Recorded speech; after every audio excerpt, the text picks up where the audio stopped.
باطلت معیشتہ، پیسوں کی بنیاد پر ان کے اندر اکڑ آ گئی، پیسوں کی وجہ سے ان کے اوپر وسائل کی وجہ سے وہ اکڑ گئے اور متکبر ہو گئے اور غرور میں مبتلا ہو، باطلت معیشتہ، اپنے پیسوں کی وجہ سے۔ فَتِلْكَ مَسَاكِنُهُمْ لَمْ تُسْكَنْ مِنْ بَعْدِهِمْ إِلَّا قَلِيلًا۔ تم دیکھتے ہو آج ان کے گھروں کو تم دیکھ رہے ہو، ان کے بعد کتنے لوگ بسے ہیں ان کے گھروں میں آ کر، ہم نے انہیں تباہ و برباد کر دیا ہے۔ فَتِلْكَ مَسَاكِنُهُمْ، یہ ہیں ان کے گھر، دیکھ لو ذرا، لَمْ تُسْكَنْ مِنْ بَعْدِهِمْ، ان کے بعد کسی کو یہاں بسنے کی ضرورت نہیں ہوئی، کسی کو ہم نے یہاں بسیرا کرنے کی توفیق نہیں دی، الا قلیلا، وہ بہت کم لوگ تھے۔ وَكُنَّا نَحْنُ الْوَارِثِينَ، اور ہاں بالآخر ہماری چیز تھی اور ہم ہی اس کے وارث ٹھہرے، ہماری چیز ہمارے پاس ہی تھی۔ وَمَا كَانَ رَبُّكَ مُهْلِكَ الْقُرَىٰ حَتَّىٰ يَبْعَثَ فِي أُمِّهَا رَسُولًا يَتْلُو عَلَيْهِمْ آيَاتِنَا۔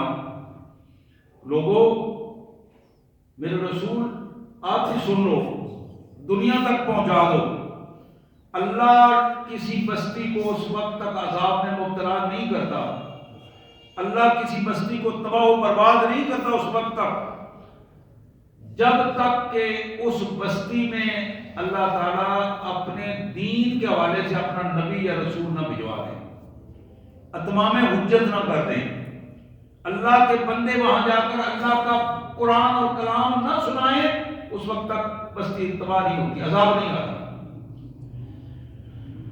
دوسری بات، وَمَا كُنَّا مُهْلِكِ الْقُرَىٰ إِلَّا وَأَهْلُهَا ظَالِمُونَ۔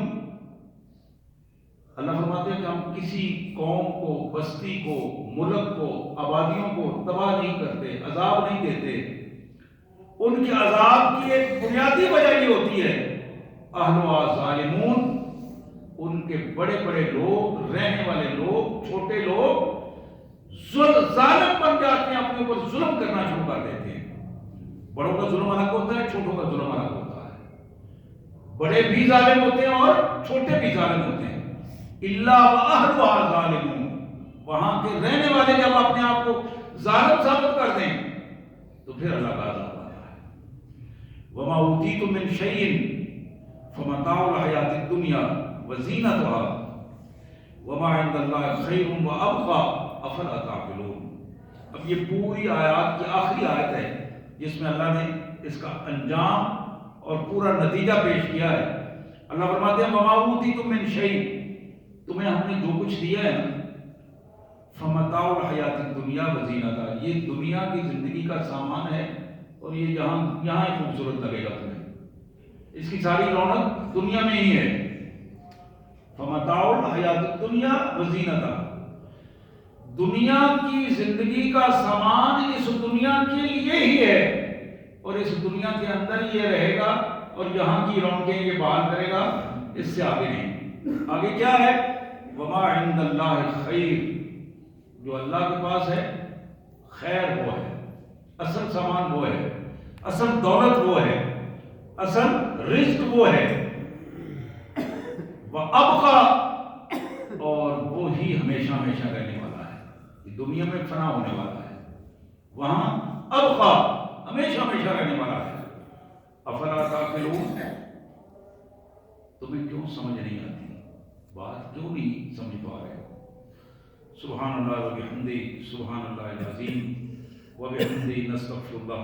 یا کریم، یا ارحم الراحمین، یا ذا الجلال والاکرام، یا ارحم الراحمین۔ یہ آیات تھی سورہ قصص کی، سورہ قصص 20ویں پارے میں آیت نمبر 51 سے 60 تک کی آیات آج جو ہمارے زیر مطالعہ تھی۔ ان مبارک آیات میں 3 بنیادی چیزیں جو اللہ تبارک و تعالیٰ نے ہمارے سامنے رکھی ہیں۔ سب سے پہلی چیز، یہ دنیا محدود وقت کے لیے، محدود وسائل کے حساب سے، اور بالآخر اس دنیا کو ختم ہونا ہے۔ اس دنیا میں رہتے ہوئے، اس دنیا میں رہتے ہوئے تمہارے سامنے جب بھی کوئی حق کی بات آئے، تمہاری بنیادی ذمہ داری یہ ہے کہ اسے قبول کر کے اپنے آپ کو اس کے مطابق ڈھال دو۔ اگر تم اس کے مطابق اپنے آپ کو ڈھال لو گے، حق کو قبول کر لو گے، حق کو قبول کر کے اپنے آپ کو اس کے مطابق بنا لو گے، اپنی زندگیاں اس کے مطابق بنا لو گے، تو پھر اللہ فرماتے ہیں کہ ہم تمہیں دوہرا اجر عطا فرمائیں گے۔ وہ دوہرا اجر کیسے ہوگا؟ وہ دوہرا اجر ہوگا برے رویے کے نتیجے میں اچھا رویہ پیش کرنا، تب دوہرا اجر ملے گا۔ وہ اپنا مال و دولت اور اپنی صلاحیتیں اللہ کی راہ میں صرف کرنا، اس سے دوہرا اجر ملے گا۔ لغو کے مقابلے میں، بےہودگی کے مقابلے میں اچھا رویہ پیش کرنا اور بےہودگی سے بچ جانا، جو بندہ یہ اختیار کرے گا اس کو اللہ تعالیٰ دوہرا اجر عطا فرمائیں گے۔ یہ پہلو تھے جو سب سے پہلی چیز کائنات کے مالک نے ہمارے سامنے رکھی۔ تو میرے انتہائی واجب الاحترام بھائیوں بہنوں، اس حوالے سے اگر ہم پوری سنجیدگی کے ساتھ جائزہ لیں تو ہماری مجموعی زندگی اس کے خلاف ہے، اس کے مطابق نہیں ہے۔ مجموعی زندگی، عمومی طور پر ہمارے جو رویے ہیں، ہم حق کو قبول کرنے سے گریز کرتے ہیں، سوائے اس کے کہ جو دنیا میں ہمارے فائدے کی اس میں چیزیں ہیں اس کو ہم قبول کر لیتے ہیں، جو دنیا میں ہمارے فائدے کے لیے نہ ہو اور ہم یہ سمجھتے ہو کہ اس سے ہمیں کوئی فائدہ نہیں ہو رہا، مادی فائدہ حاصل نہیں ہو رہا، اس کو ہم چھوڑ دیتے ہیں۔ اس کو دوسرے الفاظ میں منافقت کہتے ہیں۔ جب آدمی اس منافقت کے رنگ میں رنگا جاتا ہے، اس کا نتیجہ یہ نکلتا ہے کہ اس کے جتنے انجام ہیں، اس کے جتنے نتائج اس کے لیے آتے ہیں، وہ نتائج اس کی تباہی اور بربادی لے کر آتے ہیں۔ جب آدمی مفاد پرستی کے انداز میں سوچنا شروع کرتا ہے، مفاد پرستی اس کا رزلٹ برباد کر دیتا ہے، اس کا انجام خراب کر دیتا ہے۔ اللہ تعالیٰ نے یہاں اس پہلو کو بڑا اہم قرار دیا ہے، اور اس میں تین چیزیں میں پھر گنوا دوں، تین چیزیں ہمارے سامنے رکھی ہیں۔ پہلی چیز، برائی کے بدلے میں اچھائی کا رویہ اختیار کرنا۔ ایک آدمی برائی کر رہا ہے، اپنی زبان کو درست استعمال نہیں کر رہا، اپنے ہاتھوں کو درست استعمال نہیں کر رہا، اس کے مقابلے میں اچھا رویہ، کیونکہ ہمیشہ اچھائی برائی کو ختم کر سکتی ہے، برائی کو ختم نہیں کر سکتی۔ شیطان جو سوچ دیتا ہے وہ سوچ یہ ہے کہ برائی کو اس سے بڑی برائی سے ختم کیا جا سکتا ہے۔ ایک نے تھپڑ مارا ہے تو دو تھپڑ مارو گے تو وہ اس کو سمجھ آئے گی۔ یہ ایک پہلو۔ دوسرا پہلو یہ ہے کہ تھپڑ مارنے والے کو یہ احساس دلا دیا جائے کہ تم نے یہ جو کام کیا ہے یہ کتنا غلط ہے، تم اس کا ادراک نہیں کر سکتے، تمہارے اس ایک حرکت کی وجہ سے تم نے اپنی نسلوں کو غلط سبق دیا ہے، اور جب تمہاری نسلیں اس غلط سبق کو دیکھیں گی تو وہ نسل در نسل تباہی اور بربادی کا وبال اپنے اوپر لیں گی۔ تو یہاں پہلی چیز جو ہمیں بتائی گئی، اللہ تبارک و تعالیٰ نے ارشاد فرمایا کہ تم اگر دوہرا اجر لینا چاہتے ہو تو پھر اس کے لیے لازم ہے کہ اپنے آپ کو ہمیشہ اس بات پر تیار رکھو کہ برائی کا بدلہ برائی سے نہیں دو، برائی کا بدلہ ہمیشہ ادفع باللتی ہی احسن، برائی کو اچھے رویے کے ساتھ آپ دور کرو۔ یہ سب سے پہلا سبق تھا جو دوہرا اجر لینے کے لیے، اللہ سے اجر عظیم لینے کے لیے ایک پہلا پوائنٹ تھا۔ دوسرا پوائنٹ یہ تھا وَمِمَّا رَزَقْنَاهُمْ يُنْفِقُونَ، اللہ نے جو صلاحیتیں ہمیں دی ہیں، اس صلاحیت میں رزق بھی ہے، اس صلاحیت میں علم بھی ہے، اس صلاحیت میں وقت بھی ہے، وسائل بھی ہیں، ان صلاحیتوں کو اللہ کی مخلوق کے لیے صرف کر دینا، یہ وہ چیز ہے جو انسان کو بہت زیادہ اللہ کے قریب کر دیتی ہے اور اللہ تعالیٰ کی رحمتوں کو سمیٹنے کا اجر کا باعث بنتی ہے۔ میں پڑھ رہا تھا بہقی کے حوالے سے، بہقی شریف حدیث کی کتاب ہے، اس کے حوالے سے ترغیب و ترہیب میں ایک شخص جناب عبداللہ بن مبارک جو حدیث کے امام بھی ہیں اور تفسیر کے امام بھی ہیں اور تصوف کے بھی امام ہیں، ایک شخص ان کے پاس آیا اور اس نے عرض کیا حضرت گھٹنے پر پھوڑا نکلا ہوا ہے اور مدت ہو گئی ہے، علاج کروا رہا ہوں بڑا، لیکن سمجھ نہیں آ رہی، بات بن نہیں رہی، ایسے لا علاج قسم کی بات بن رہی ہے۔ فرمانے لگے کہ ایسا کرو، کوئی علاقہ اپنے گھر کے قریب ایسا کوئی علاقہ ڈھونڈو کہ جس علاقے میں لوگوں کو پانی کی ضرورت ہو، پانی مشکل سے مل رہا ہو، وہاں لوگ دور سے پانی لاتے ہوں، مسائل بنتے ہوں، تو پانی کے لیے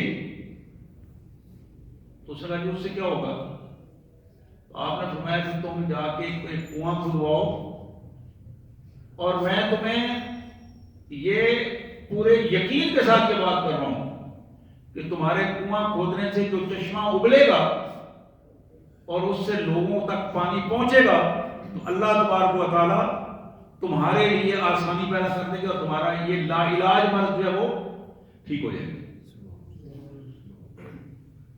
اب وہ شخص گیا، جا کے اس نے پہلا کام یہ کیا کہ ایک آبادی ایسی تھی کہ جہاں بہت ساری آبادیاں ایسی ہوتی ہیں جہاں آسانی کے ساتھ پانی میسر نہیں ہوتا، اس دور کے حساب سے اس نے کنواں کھدوایا اور کنواں کھدوا کے اللہ تبارک و تعالیٰ نے اس بندے کے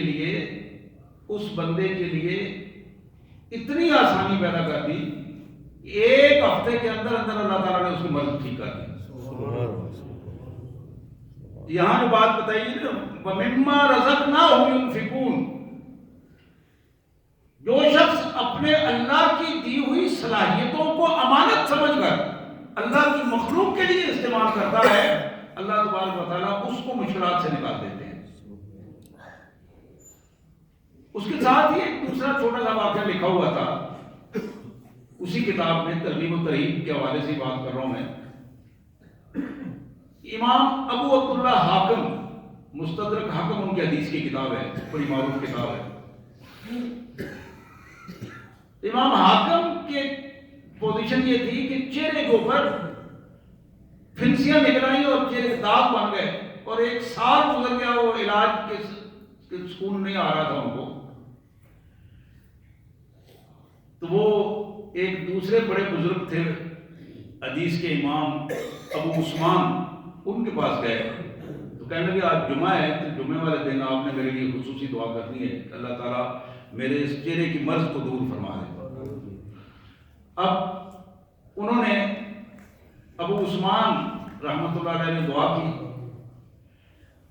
اب دعا کرنے کے بعد وہ معاملہ ختم ہو گئے، چلے گئے۔ ایک ہفتے کے بعد اگلے جمعے کو ایک خاتون جو جمعہ پڑھنے آتی تھی، اس نے ایک چٹ لکھ کے تو امام صاحب کے پاس بھیجی کہ امام صاحب پچھلی دفعہ آپ نے دعا کے لیے کہا تھا اور آپ نے بھی دعا کی، تو میں نے گھر جا کے امام حاکم کے لیے اسپیشل رو کر اللہ سے دعا کی کہ اللہ تعالیٰ ان کی یہ مرض ٹھیک کر دے۔ تو دوسرے دن مجھے رات کو نبی رحمت صلی اللہ علیہ وسلم کی زیارت ہوئی، حضور صلی اللہ علیہ وسلم نے فرمایا قولی لہو، اس کو بتاؤ کہ لوگوں کے لیے پانی کا بندوبست کرے اور آسانی پیدا کر دے۔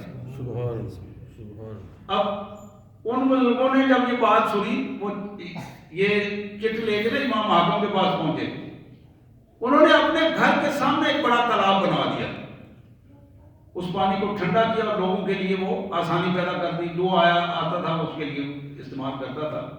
اللہ تبارک و تعالیٰ نے چند ہی دنوں میں ان کا معاملہ حل کر دیا۔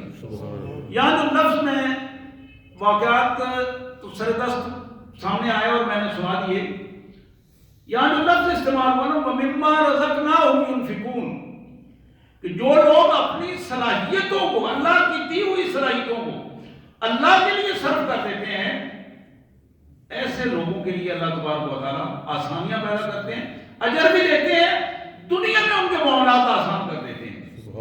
لیکن جو لوگ لاکھوں روپے، کروڑوں روپے، ہزاروں روپے اپنی خواہشات پر صرف کرتے ہیں، دنیا داری میں، دنیا میں حاصل کرنے کے لیے، اپنی خواہشات کو حاصل کرنے کے لیے تعصبات پر، مفادات پر، تحفظات پر خرچ کر دیتے ہیں، یہ چیز مجھے مل جائے، یہ سٹیٹس مجھے مل جائے، یہ جگہ مجھے مل جائے، یہ مرتبہ مجھے مل جائے، اس کے لیے لاکھوں ہزاروں روپے خرچ کر دینا، اس سے اللہ کے ہاں ناراضگی بڑھتی ہے، نہ کہ اللہ کے ہاں اس کا کوئی اجر ملتا ہے۔ وہ چیز الٹا خرچ تو ہر آدمی خرچ سکتا ہے۔ اور میں یہ حدیث پڑھ رہا تھا، بہت پہلے یہ حدیث مبارک میں نے پڑھی کہ اللہ کے رسول صلی اللہ علیہ وسلم نے فرمایا کہ جو بندہ اللہ کے حضور خرچ کرتا ہے، اللہ تبارک و تعالیٰ اس کے وسائل میں برکت بھی پیدا کر دیتے ہیں، اس کو اجر بھی دیتے ہیں۔ اور جو بندہ اللہ کے حضور خرچ نہیں کرتا، پیسہ اس کا بھی خرچ ہوتا ہے، اس کے پاس نہیں رہتا، کیونکہ پیسے کا کام ہے سرکولیٹ ہونا، پیسہ اس کا بھی خرچ ہو جاتا ہے، لیکن وہ خرچ گناہ میں ہوتا ہے اور اس کے لیے بربادی کا سبب بن جاتا ہے۔ اس دنیا میں بھی اللہ تعالیٰ اس کو، جو اللہ کے لیے وقت نہیں دیتا، اللہ تبارک و تعالیٰ اس کے وقت کو دنیا میں مصروف اس کو کر دیتے ہیں۔ اس کو ہوش نہیں ہوتی، وہ کہتا ہے میرے پاس وقت نہیں ہے، نماز پڑھنے کا وقت نہیں ہے، قرآن پڑھنے کا وقت نہیں ہے، کسی کی عادت کرنے کا وقت نہیں ہے، کوئی دین کے لیے کچھ وقت نکالنے کے لیے میرے پاس وقت نہیں ہے۔ تو یہی پوزیشن ہے۔ تو یہاں تیسری بات کو بتائی گئی وَإِذَا سَمِعُوا اللَّغْوَ أَعْرَضُوا عَنْهُ، برے رویے کے مقابلے میں، برا رویہ نہیں بلکہ بےہودگی اور لغو کے مقابلے میں اچھا انداز اختیار کر کے اپنے آپ کو بچا لینا، یہ وہ پہلو ہے جو دوہرے اجر کا باعث بنتا ہے۔ تو میرے پیارے بھائیوں، اس میں جو سب سے اہم بات اور آخری بات اللہ کے رسول صلی اللہ علیہ وسلم کو خطاب کر کے فرمائی گئی، وہ بڑی اہم بات ہے۔ اور میں پوری تاریخی حقائق جب ہم پڑھتے ہیں تو تاریخی حقائق میں یہ بات ہمارے سامنے آئے گی کہ جناب نوح علیہ السلام 950 سال، قرآن کہتا ہے 950 سال تبلیغ فرمائی، لوگ قوم کی اصلاح کی، تھوڑی بات نہیں ہے۔ ہم تو 2-4 دن 2-4 سال اللہ کے دین کے لیے کام کر کے تھک جاتے ہیں، کہتے ہیں کوئی رزلٹ نہیں آیا، سامنے بات ہی نہیں ملی۔ 950 سال، یہ تصور سے بھی آج کے تصور آدمی حیران ہو جاتا ہے، لیکن ٹوٹل جو رزلٹ ملا وہ 80 آدمی تھے، اس سے زیادہ، یعنی آپ زیادہ سے زیادہ 100 کر لیں، لیکن معروف روایات میں 80 آدمی آتے ہیں۔ جناب نوح ناکام نہیں ہوئے، وہ قوم ناکام ہو گئی جنہوں نے اپنے مسیحا کو کھو دیا۔ بالکل اسی کیفیت میں جناب امام حسین ناکام نہیں ہوئے، حالانکہ فیملی گئی، نظام سارا ختم ہو گیا، ظاہر دنیا میں قتل ہو گئے، خون بہا، لیکن یقین کیجئے وہ قوم برباد ہو گئی جو حسین کو پہچان نہ سکی، حسین کے مشن کو پہچان نہ سکی، وہ قوم برباد ہو گئی، اس قوم کا کچھ نہیں رہا۔ اور پھر کیا ہوا؟ پھر ہوا یہ کہ نسل در نسل بنی امیہ آئے، نسل در نسل بنو عباس آئے، اور پھر وہ خلافت ختم ہوئی۔ جب خلافت ختم ہوئی تو پھر ظلم و تعدی کا دور شروع ہوا۔ یہاں کائنات کے مالک اللہ فرماتے ہیں کہ قوموں کو ان کی بد کرداری کی وجہ سے جب میں سزا دیتا ہوں تو میرے رسول یہ آپ کی مرضی کے مطابق میں اس کو ٹالتا نہیں ہوں۔ پھر یہ نہیں کہ میں کسی کی مرضی کے مطابق ٹالتا، بادشاہ کائنات کا مالک ہے، علم، عمل، قوت، یہ ساری چیزیں اس کے اختیار میں ہیں۔ فرمایا انک لا تہدی من احببت ولکن اللہ یہدی من یشاء، یہ نہیں ہے کہ جسے آپ چاہیں آپ پسند کریں اسے آپ ہدایت دے دیں، نہیں، ہدایت اللہ کے حکم سے ہوگی، ہدایت اللہ کے حکم سے ہوگی، اصلاح اللہ کے حکم سے ہوگی۔ ہماری ذمہ داری، میری آپ کی ذمہ داری کیا ہے کہ ہم اصلاح کے لیے کوشش کریں، کسی کو ٹھیک کرنے کے لیے کوشش کریں، اس تک بات پہنچا دیں۔ اب بات کو پہنچانا، کوشش کرنا، یہ انسان کا فرض ہے، لیکن اس کے بعد نتائج اپنے ہاتھ میں لینا، یہ انسان کے بس کی بات نہیں ہے۔ اب اس سے آگے کیا ہوتا ہے کہ جب معاملات اس انداز میں ہوتے ہیں تو پھر شر اور باطل کی قوتیں ٹکراتی ہیں آپس میں۔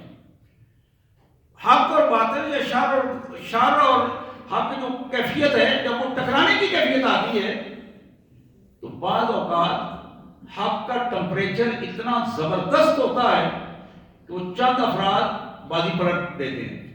بعض اوقات حق کا ٹمپریچر وہاں نہیں پہنچ پاتا تو وہ سینکڑوں اور ہزاروں ہو کر بھی اس ٹمپریچر کے حاصل نہ ہو جانے کی وجہ سے وہ ابھی وقت ان کے لیے درکار ہوتا ہے کہ وہ وقت کیسا ہے۔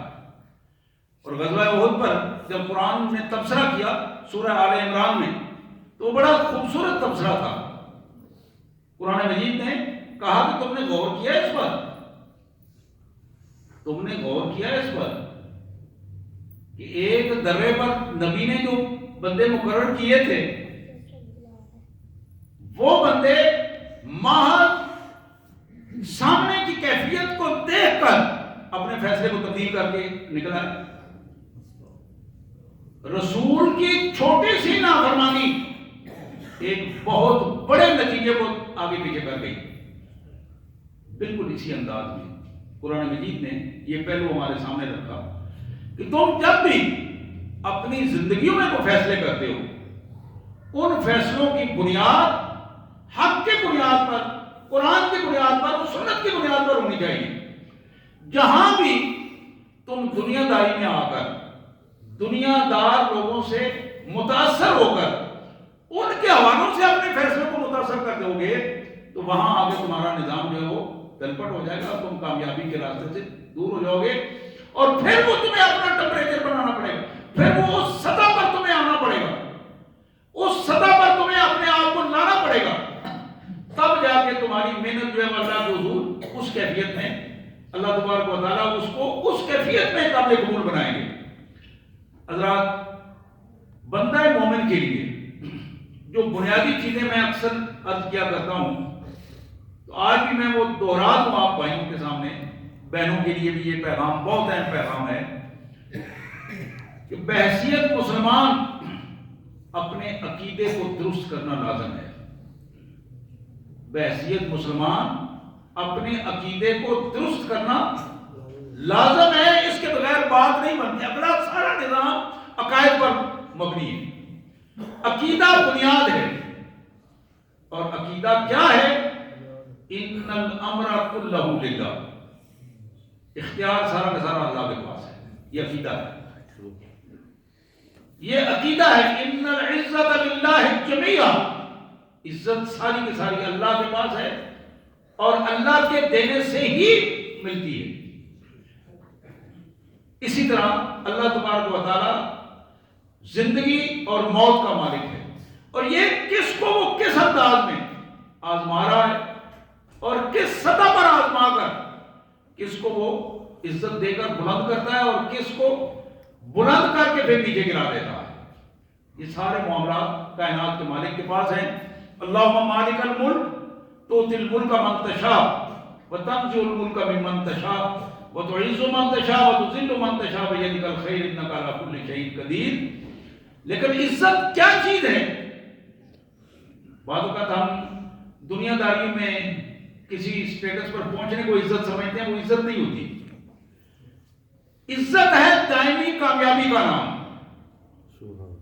اس دنیا میں اور آخرت میں کامیابیوں کا نام عزت ہے، اور اگر دنیا میں کامیابی ہے آخرت میں ناکامی ہے تو وہ ذلت اور رسوائی ہے، کیونکہ اگلے لمحے کا کوئی پتہ نہیں کہ یہاں سرٹیفکیٹ لے کر بندہ بظاہر کامیاب ہوتا نظر آئے اور اگلے جہان میں اگر ناکام ہو جائے تو اگلا لمحہ اگر موت کا ہو تو اس کے لیے وہ سارا کا سارا سلسلہ تلپٹ ہو جائے گا۔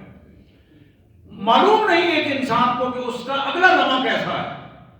اس لیے قرآن مجید نے، سنت رسول نے صلی اللہ علیہ وسلم نے ہمیں کھلے انداز میں روک دیا ہے کہ کوئی لمحہ بھی تم فیصلہ کرتے وقت یقینی فیصلہ نہیں کرو گے، اپنے فیصلوں کو اپنے مالک کے سامنے چھوڑو گے. بات کر کے اپنے اللہ سے توفیق طلب کرو گے. جب اللہ سے توفیق طلب کرو گے تو اللہ تعالیٰ تمہارے لیے آسانیاں پیدا فرما دیں گے. تو میرے پیارے بھائیوں، یہ وہ بنیاد تھی جو سورہ قصص کی یہ آیات مبارکہ 20ویں پارے میں سے جو میں نے آپ کے سامنے تلاوت کی. آج کی ان آیات کا بنیادی مفہوم یہی تھے کہ ہم اپنے آپ کو، اپنے عقائد کو، اپنی عبادات کو، اپنے معاملات کو اور اپنے اخلاق کو اپنے اللہ کے دین کے حوالے کر دیں. اور جب اللہ کے دین کے حوالے کریں گے تو انشاءاللہ یہ دنیا میں ہی کامیاب ہوگی اور آخرت میں بھی کامیابیاں ہوں گی. لیکن یہاں رہتے ہوئے اگر ہم نے اپنے اللہ کے دین کے علاوہ دنیا داری میں اپنے آپ کو متعارف کرانے کی کوشش کی، دنیا داری میں کامیابیوں کے حصول کے لیے ہم نے کوئی غلط رویے اختیار کرنے کی کوشش کی، تو نتیجہ کیا ہوگا؟ جو اللہ کو پسند نہیں ہے اس کا نتیجہ کبھی بھی پسندیدہ نہیں ہوا کرتا. جو محمد رسول اللہ کو پسند نہیں ہے اس کا نتیجہ کبھی بھی پسندیدہ نہیں ہے. تو یہی وہ بنیاد ہے. تو اہل ایمان کے لیے کائنات کے مالک نے یہ ایک معیار ہمارے سامنے رکھا ہے. اللہ سے دعا ہے کہ اللہ تبارک و تعالیٰ اس معیار پر اللہ میں پورا اترنے کی توفیق عطا فرمائے اور ہمیں توفیق دے کہ ہم اپنے آزمائش کی حالت میں، مشکل حالات میں، اچھے حالات میں، خوشحالی کے حالات میں، دونوں صورتوں میں اپنے اللہ کے شکر گزار بندے بن سکیں. یہی کامیابی کے ذرائع ہیں. وآخر دعوانا ان الحمد للہ رب العالمین. سبحان اللہ.